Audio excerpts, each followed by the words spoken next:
Hello, hello, and welcome to today's episode of Talking All Things Cardiopulm. I am your host, Dr. Rachel Barisi.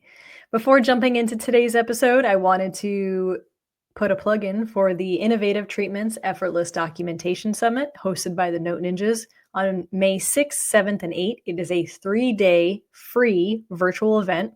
You have access to all of the pre-recorded sessions for that day for 24 hours, and then you can upgrade for 20 contact hours for either PT or OT. I'm going to drop the link in the show notes. If you're interested, if you're a PT or OT, or if you are working in a department and you have other PTs and OTs that are there, share that link with them. This is going to be a great event. 20 CEUs, 20 contact hours. Me and Nikki had a whole conversation about CEUs and contact hours the other day. I feel like you need a whole definition on that. So 20 contact hours is 20 hours of content from 20 experts in PT and OT. And the lineup is just pretty awesome. We have high intensity neuro rehab with smart motor learning strategies. We have documentation and assessments in home modifications. We have strategies to optimize breathing and performance. That's mine. The role of heavy resistance training in rehab and injury prevention for middle-aged and older adults. Enhancing geriatric evaluations, integrating caregiver wellness for optimal patient outcomes. We have creative solutions to enhance patient care and promote optimal independence, an OT approach to dementia and bathing, BPPV, basics and updates, and I am so excited for that one. I feel like I need to do a whole course on BPPV and dizziness. It's the one thing that I feel like in our programs back in the day didn't spend a ton of time on, and it's just such a hot topic in acute care and, typically get those consults on a daily basis. So need to tap into those skills a little bit more, but don't want to read all of them to you. This is going to be an awesome lineup. Again, it's a free virtual event. You can upgrade for 20 contact hours as well as 1 year access to all of the recordings. So this is an awesome one. I'm super excited to be a part of this summit. I'm very thankful for the Note Ninjas for inviting me to this. This has been really fun promoting and also just being a part of. But that actually is a perfect segue into today's conversation because I wanted to talk a little bit about documentation. And so just the summit in general is its purpose is not only to give strategies and intervention ideas, but also to give skilled documentation tips, right? I feel like documentation is one of those conversations that you have with every PT and OT, and it's just the guttural, right, with documentation. And it's true. And I'm going to give both sides of the story. And if you're familiar with me, you're always going to get the truth and you're always going to get both sides. And I think the arduousness of documentation and the time it takes to complete is really the annoying part, right? It has to be done, and it takes a lot of time. And depending on what setting you're in, depending on what documentation EMR you're using, really can enhance and make it easier and efficient, or the opposite. I have been in this game for a long time now, and sometimes when I reflect back on the beginnings, I'm like, wow, I'm pretty damn old. I don't know. I have that, wow, this has been quite the evolution. And I think this is also part of being a millennial in the sense that we have really seen such dramatic change with technology over the years, right? I'm an 85 baby. I literally had a TV with the knobby do that you had to get up and turn it and crank it with the rabbit ears. Like that was the original TV that we had in our house. And that just kept upgrading. And all of a sudden now there's remotes and all of a sudden there's cable, right? Like cable was a big thing in the 90s. Like that wasn't, you just had what, five to seven channels, right? And it just keeps going. I had AOL, right? So my mom still calls the internet as a thing, that the internet, she calls it AOL. And I try to help with some of the verbiage sometimes, but she's not wrong because when we started with the internet, it was AOL. Literally, we had, and so for all my millennials out there, right? Anyone who's Gen X or millennial, like I'm sure you're just like vibing with this right now. I feel like I need to start writing down all the things that we had, right? Like, could you identify this?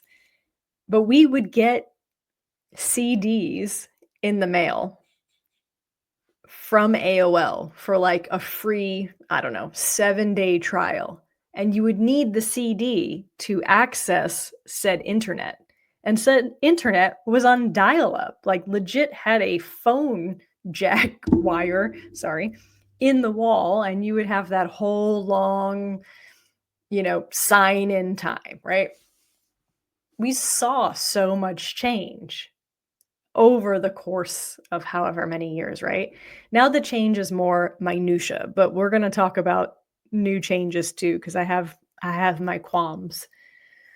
And there's benefit to technology, right? It makes you more efficient in some ways. And in other ways, it also changes your capacity for good and bad, right? We're more distracted, we have more notifications than ever before. We're also more immediate. And I think that is, just something that we're going to continue to see and expect. But, those dopamine hits are real. It was actually really interesting being in academia, just with grading, right? Like getting a grade to your student. Now we had Canvas. Sorry, the two names are so close. It's hard to get them right. So Canvas was the basically platform where you would host exams, PowerPoints, like all your stuff, all your data. And if you had a multiple choice type test, as soon as they hit enter, they get their grade. That's really fast. Now, when we were in school, we didn't have, when I was in grad school, we're going to go back to back in the day. Apparently, we're going to talk about this today. When I was in grad school, I had a flip phone, cell phone. It was my second cell phone, and there was no texting. Texting was just coming out. And so I'm talking from time frame wise 2006 to 2009, right? I had a Verizon Razor flip phone. Again, my millennials probably had the same damn phone. And in grad school, in my DPT program, people were starting to text. And so I was getting these messages on my phone, and I was like, I don't know what kind of plan you have, but I pay by the character. No, I just want to, for all my youngins out there who have unlimited data, unlimited text, unlimited phone, all the unlimiteds, texting was so new that you paid by the character. So you would text, if you did text at the time, in like, abbreviated as you can get to consolidate the number of characters. Then that it progressed to how many texts you could send, right? So all of a sudden, I'm having text invoice on the phone bill. I'm like, all right, we need to get this under control. Also, Google was very new, if it even existed yet. So when we were in grad school, I wasn't Googling range of motion, right? Show me how to. There was no YouTube showing me how to do an anterior glide or how to take a blood pressure or what's that breathing exercise. That did not exist. Didn't exist, right? Pros and cons, right? We have so much access to things now. We have so much information at our fingertips, but it's also overload, right? Back to documentation. When I started my first job, 2009, and actually before that, I was working in a outpatient PT clinic. We had paper documentation. My first job, actually, I'm going back. My first job and my first secretary job in a PT outpatient world was paper documentation. Like the outpatient clinic had a folder. We printed paper. We're faxing insurance off, all that stuff, right? handwriting these things. Now, that was always a problem. My first job in a hospital setting was paper documentation. We would go see the patient. We would go to the nurse's station to go get the binder, find the patient's name, go to their binder, chart review, right? Because you also have to chart review these patients prior to seeing them. So you weren't chart reviewing 20 patients, prior to seeing them. You had your list, you go to that person, you read the chart in real time, you decipher everyone's handwriting, which was just awful. And then you would handwrite a SOAP note in the hospital setting, in the binder, and go see your next patient.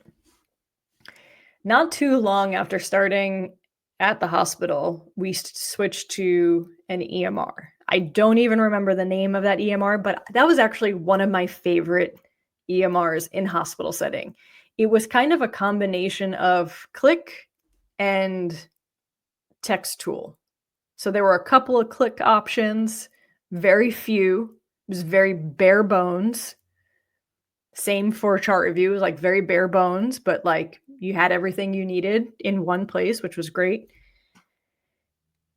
And then we switched to Epic, I don't know how many years later. Now, Epic's purpose is to be more efficient. Its purpose is to collect more data, right? And so this is part of documentation, but this is kind of like the back end part of it. The problem with using EMRs to collect data is that it becomes it's a giant pain in the ass from a documentation perspective. Even though the clicking might be more efficient in some ways, the ability to show your note after is awful. I mean, in my opinion, if anyone's using Epic out there and you document in said cells, right, and you have all these click box options, when you actually turn it into a note, it is so unreadable. And so that's very annoying because you spend all this time documenting to show what you have done with the patient, and the document is, I don't know, it's really unreadable in my opinion. I literally go in and like make sure that there's breaks in different sections, that it is more readable than it is, because it kind of just jams everything together and has semicolons everywhere. Like it's not how we read, which is not great for other professions reading our notes, right? It's not good handoff between physicians, nurses, RTs, whoever is reading each other's notes. It's just, it has its faults. But one of the things that I have noticed over the span of time of treating is how documentation has changed, right? We've changed literally from handwriting to computerized to more of like this Epic sort of click box situation. I'm all about efficiency. Truly, I am. I mean, I'm sure if people read my notes, they're probably like, she's not about efficiency. But I do think, as much as we hate documenting, it's what shows your skill, right? It also shows the person's needs. And I think, and it's great handoff, right? Like when I get a note that gives me no information outside of like the facts, contact 100 feet, contact guard, rolling walker, supine to sit, SBA, discharge rec, home. Like if I don't get anything outside of that, I'm like, I don't actually, besides the fact that this person moves relatively well, I don't really know much about what happened. And so one of the things I really have always emphasized to my students and mentees is to make sure that you are telling the story. Make sure that you are showing the skill in what you're doing, number one, and also showing the needs of the patient, right? Because this is a two-part need here. As a clinician, I need to know what my counterpart has done, or the prior PT the day before. Like I need to have that handoff. and I need that information to like know what I need to progress next, what to be aware of, what to expect, all of those like heads up things. From a patient perspective, they need that note to show their impairments, their abilities, whatever it is, right? If we're talking about the hospital setting right now, if the person is, between going home versus skilled nursing, for instance, or acute rehab, right? Like we'll put all three on the table. And let's say, for instance, because this, just happens quite a bit, like patients ambulating 200 feet contact guard, but the recommendation is acute rehab. We could have all sorts of conversation about that sentence in general. I would argue that 200 feet, I mean, it's a decent distance. There's not a lot of assist being provided, but why does that person need acute rehab? Is it their decision making? Is it their dynamic balance? Is it their aerobic capacity? Is it that they're tanking their blood pressure? Is it because they need significant up titration with the 200 feet? Right? It's a different story. I just told you a whole different story. If I told you the person walked 200 feet, rolling walker contact guard, and I'm asking for acute rehab, your first question's why? I think sometimes we get so hung up on, just walking distances that sometimes we forget about the other important things that allow people to become more independent. Dynamic balance, for instance, right? Or maybe we get too hung up on the number. I remember being in an orthopedic hospital back in New York, and there was like a number game, right? If you said the patient walked 300 feet, that's the magic number to go home. It's like, could a patient technically walk less than 300 feet and go home? Yeah. I mean, think about your house. Like, how far do you need to go from your front door to the kitchen, to the bathroom, to the bedroom? It's probably not 300 feet. It's probably a lot less than that. Could I argue that 300 feet doesn't mean that the person's independent? Totally, right? Like, I can give you the other side of that coin. The other side of that coin is, yeah, they can go a distance, but how much assistance do they need? How much cueing do they need? Are they a falls risk, right? The documentation is what helps determine all of that. If you just give, again, 200 feet, contact guard, rolling walker, that doesn't tell me the whole story. It only gives me a little piece of that information.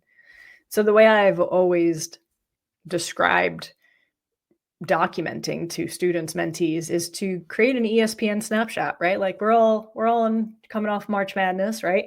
If you were to watch the next morning, right, there were 20 games on in the beginning of March Madness.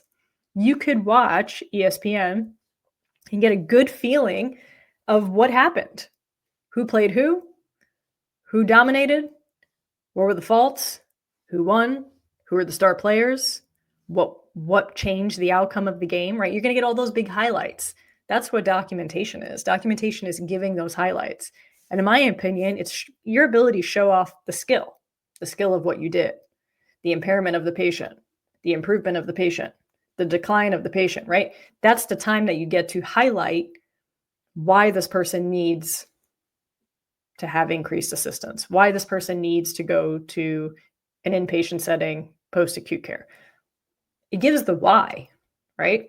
Not just the what.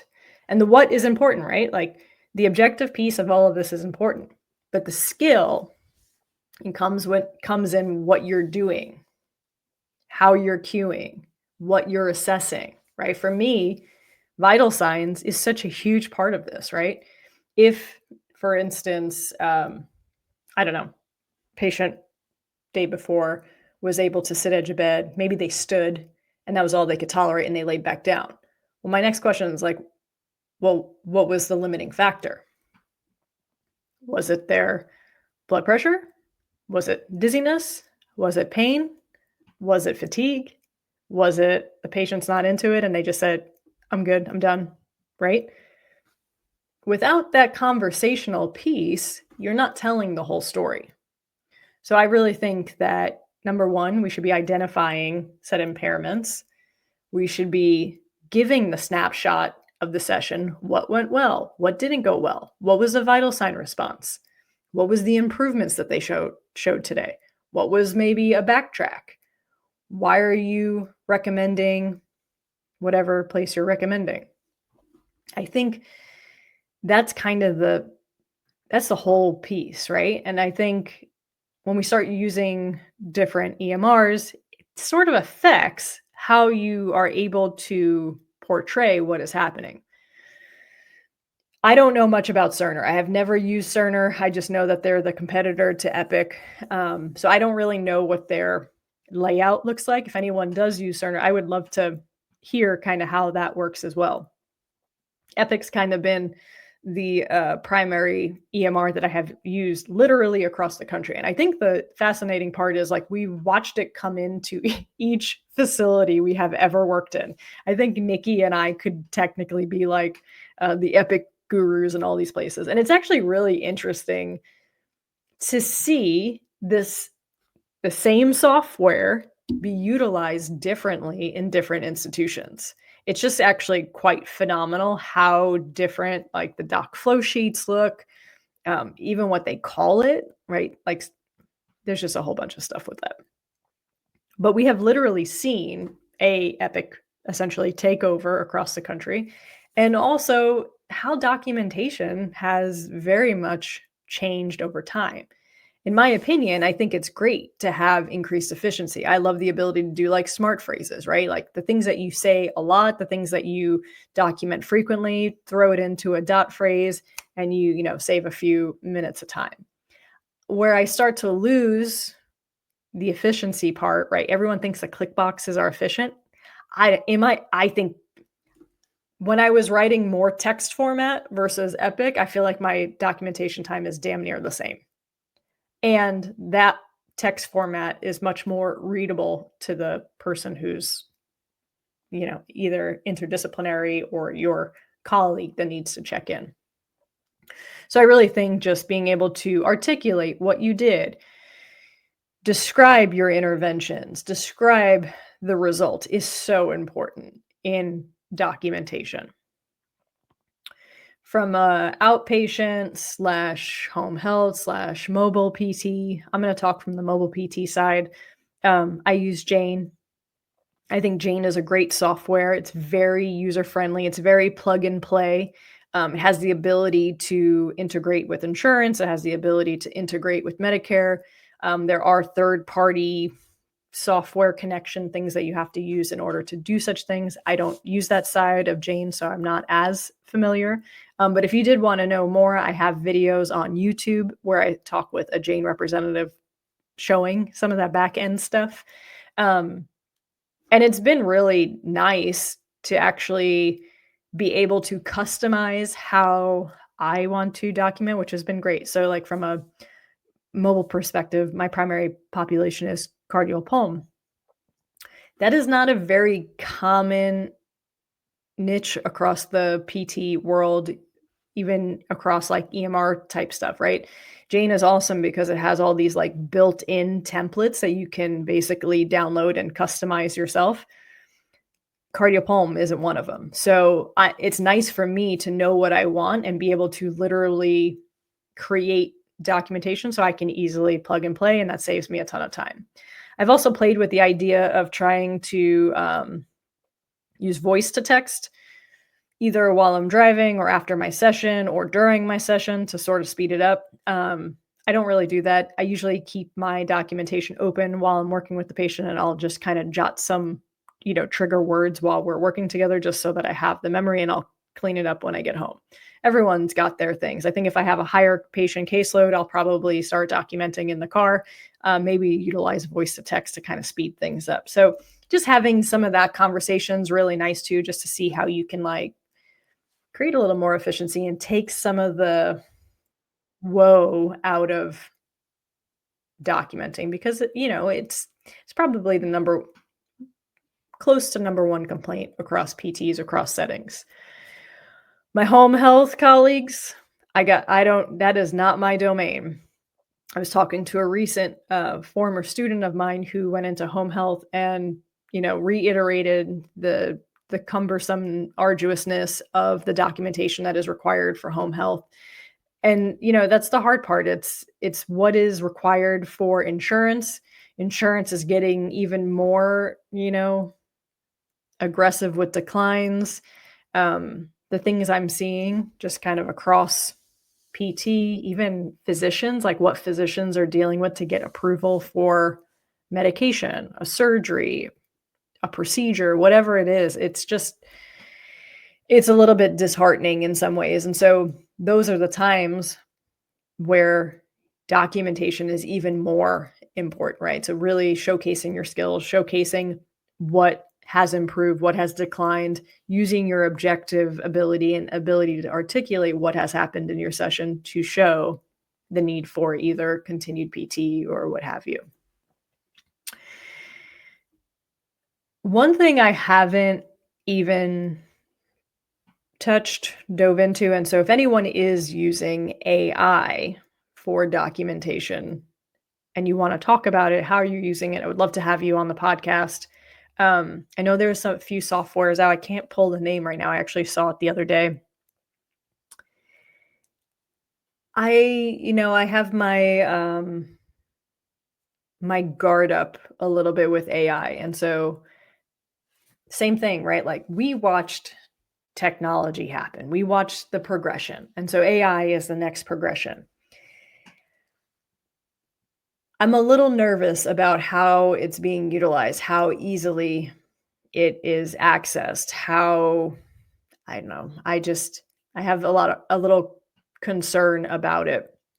I'm actually glad I'm not in academia right now because the ability to use AI to write a paper, create anything is so easy, right? Like I was on a meeting recently with a tech company and they were using AI to, this person had AI to collect emails across any profession, just like dial it in. She had AI to basically create all sorts of templates. She had an AI software for every single thing. And you see it all over Instagram or Facebook or right, all the commercials for all these AI softwares to edit everything, all the deep fake videos. Like it's getting harder and harder to distinguish from what I have used it for purpose. I play around in chat GPT a little bit for like outlines, some titles for like podcasts or blog things. The problem I have just across the board is it feels very AI. So like I use Buzzsprout as my podcast software to basically host it. And when I plug the video into Buzzsprout, I have the option for like AI generated show notes and all kinds of things. And I'll have it show it to me. It just feels very AI. And I know this is going to get better, which is a little scarier to me too, but like I don't know. I personally can't use something that's not mine. It just doesn't feel right.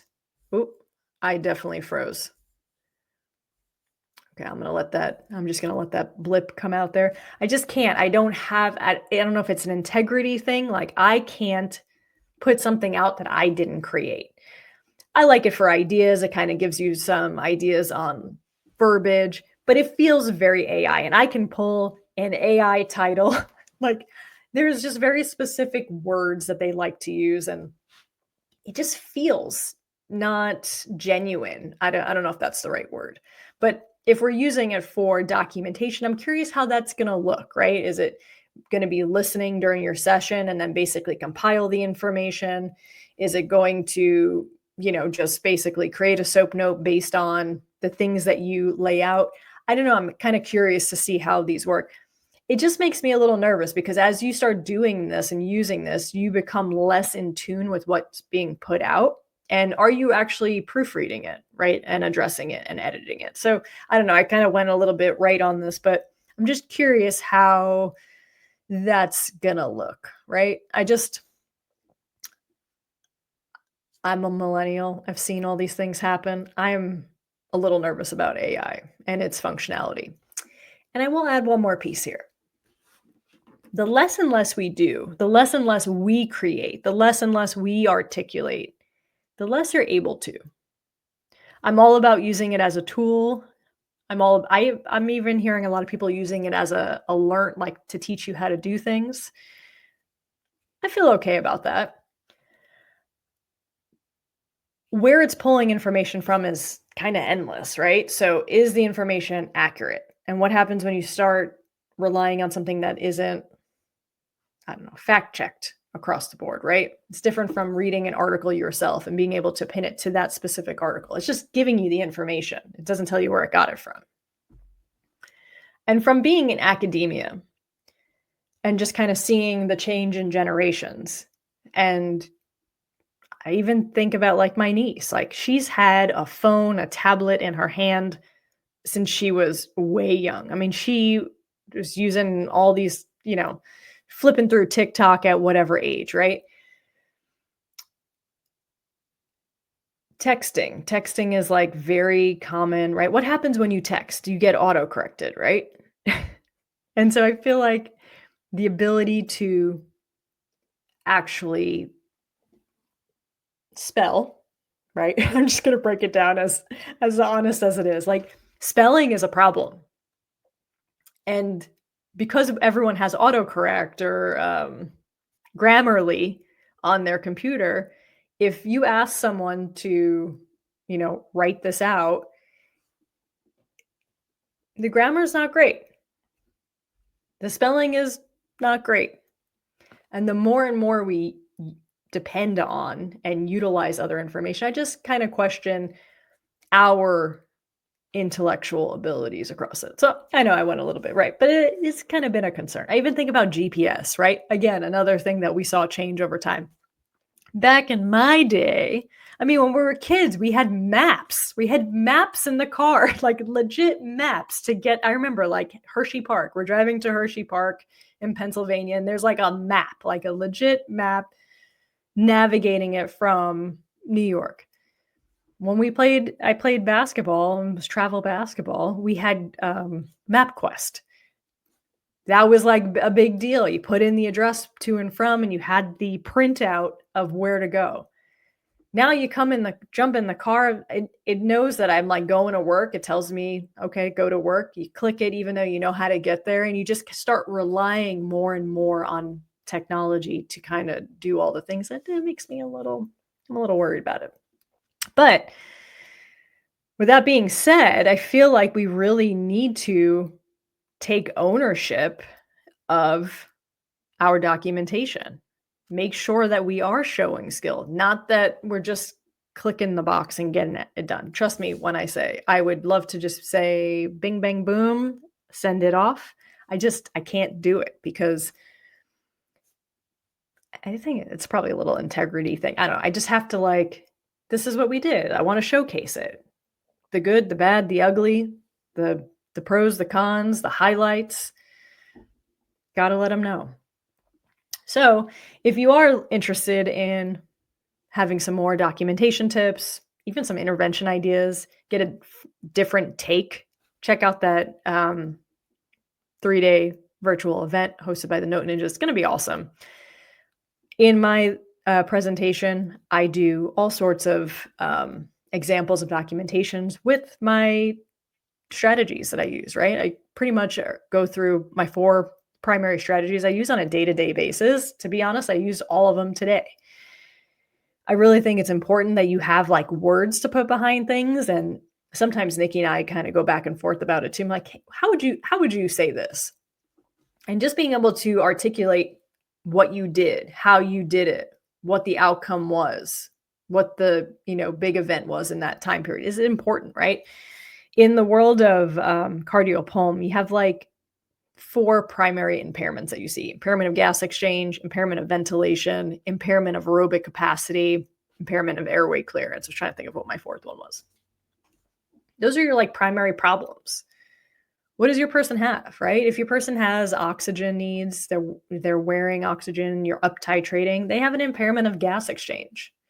If your person has mucus, well, then they probably have an impairment of gas exchange and they probably have airway clearance impairment, right? So both are important. If your person has maybe like a neurologic dysfunction, I had a lot of patients post CVA today, one-sided weakness, you're probably going to see more impairment of ventilation where it's more a mechanical functional strength issue. It's probably one-sided, right? The person has impairment of ventilation. My heart failure population, high prevalence of impairment of aerobic capacity. Obvious reasons, right? Their overall capacity, their endurance is low. Focus on that. That's the primary impairment. Then you're going to pick your interventions based on those impairments, right? Showcase, what did you do to help that gas exchange? Well, we did inspiratory holds. We did stacked breathing. We did maybe percussion vibration because they have increased mucus. We were able to do huff cough, clear it, and we improved SpO2. Maybe we got a ventilation issue. Maybe we have mechanical deficits. Maybe we're using like things like the sniff technique or diaphragmatic breathing. I did a lot of pursed lip breathing today, right? A lot of pain management. Why are you doing this thing? Should link back to your impairment. And then that should all hook back into your goals, right? So making the whole story kind of work together is the whole goal of documentation. I know it's a pain in the ass. Like, I'm going to be very honest with you. It takes a lot of time, right? We can become more efficient with different tools to kind of help us along the way. And also when you have kind of strategies or similar patient populations, you're going to see some ease in all of that. But at the end of the day, I think we really do need to show off our skills. And I really mean this from a place of, as a profession,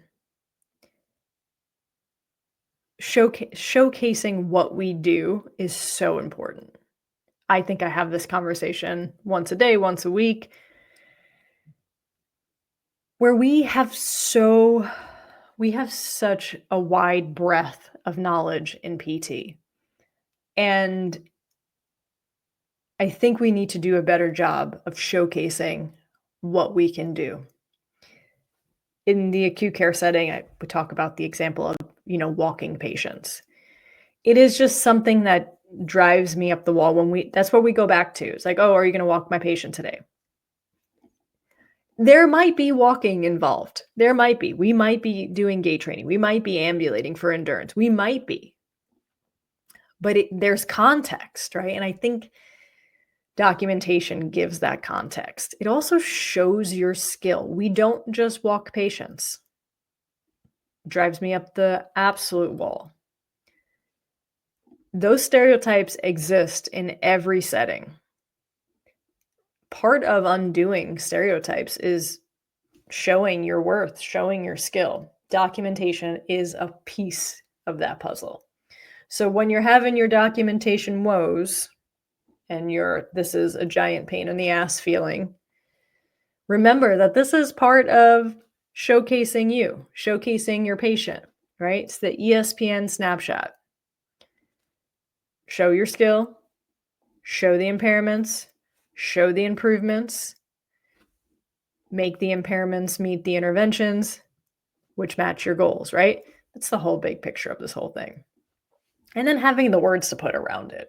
I think that for me, sometimes is the fun part. It's like, how do I want to word this, right? And so, yeah, that all takes time. But the more you do it, the easier it does get.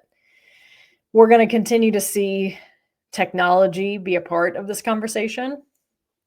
Pros and cons of that exist always, right? So again, if you are using AI in any sort of way in the world of documentation, I would actually love to hear how you're using it. I would love to hear the pros and cons. Just reach out to me, let me know. I'm actually really curious. And again, if you're interested, sign up for that 3-day virtual event. Link is in the show notes. If you want to upgrade, you get 20 contact hours for both PT and or OT, pending your profession, and you'll have year access to those recordings. And there's great variety in what's being presented. So at minimum, take a look and see what's there. If something sparks your interest, get after it. All right. I hope you all have a wonderful day. I hope this was helpful for you. I know I kind of went on a little tangent there, but if you have questions, if you have advice, if you have woes with documentation, let me know. All right. I hope you all have a wonderful day, and whatever you have to do, get after it.